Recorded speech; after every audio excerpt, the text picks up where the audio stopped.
So I was in New York in the late 90s, and at the time I was auditioning for whatever I could and playing in bands and just doing as much performing as I could. And I saw an audition one day for a new rock musical. So I showed up at the appointed time, and I've got my book with me and I've got my audition song that I'm just going to nail it with. I'm going to use Jesus Christ Superstar, the song Gethsemane, the tail end of it, because it's a screamer, really good for a rock musical. So I show up at the place, and the auditions are being held in this Russian restaurant. Very opulent place, very decorative, huge door out on the street, and it opens onto this huge lobby.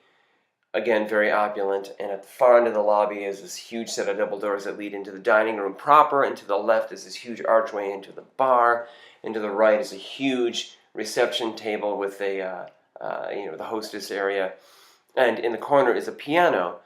So I get there and I wait a minute, and this guy comes in, very tall, thin guy in a suit with a thick Russian accent, who introduces himself to me as the musical director, and he hands me a form to fill out and tells me to please wait in the bar, which is being used as the holding area. So I go in the bar and I fill out my form, and there's a woman in there who's also filling out her form. And she goes in and auditions before me. She sings, and a few minutes later they come in and get me. It's my turn. And I should say he comes in and gets me, because it's just me and the musical director. He sits at the piano, and I give him my book, and he opens it up. And he starts playing this song, and he just starts hammering it out like he's doing a rock concert. And he's conducting me as I'm singing and encouraging me to give more and sing with passion. And we're doing a duet all of a sudden. And I get done, and he says, yes, yes, yes. And he turns to me and starts to talk to me as if we're now at the interview part of the audition.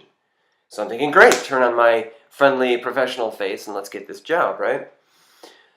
Before we can get into any conversation, though, the doors to the dining room open, and these two huge guys in very expensive looking suits walk in.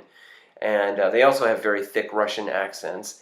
And the musical director immediately jumps to his feet as if snapping to attention and bows his head. And I'm looking back and forth between him and these two men.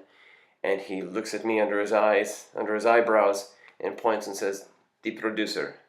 And I go, oh, hi, and I introduce myself. And they all whisper for just a moment. And the musical director sits back down and looks at me and says, we do it again.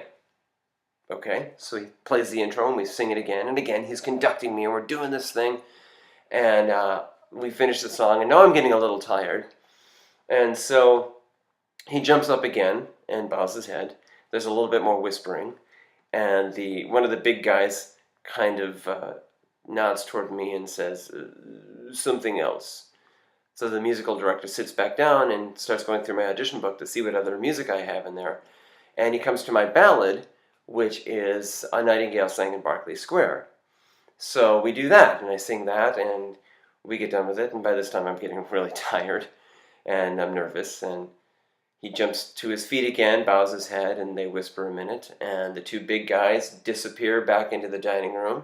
The doors swing closed, and the musical director comes over to me and shakes my hand and says, thank you, we'll be making the phone calls later in the week, which effectively means the audition is over, goodbye. So I go home, and I never hear from them. And that is the story of the time that I think I auditioned for the Russian mob.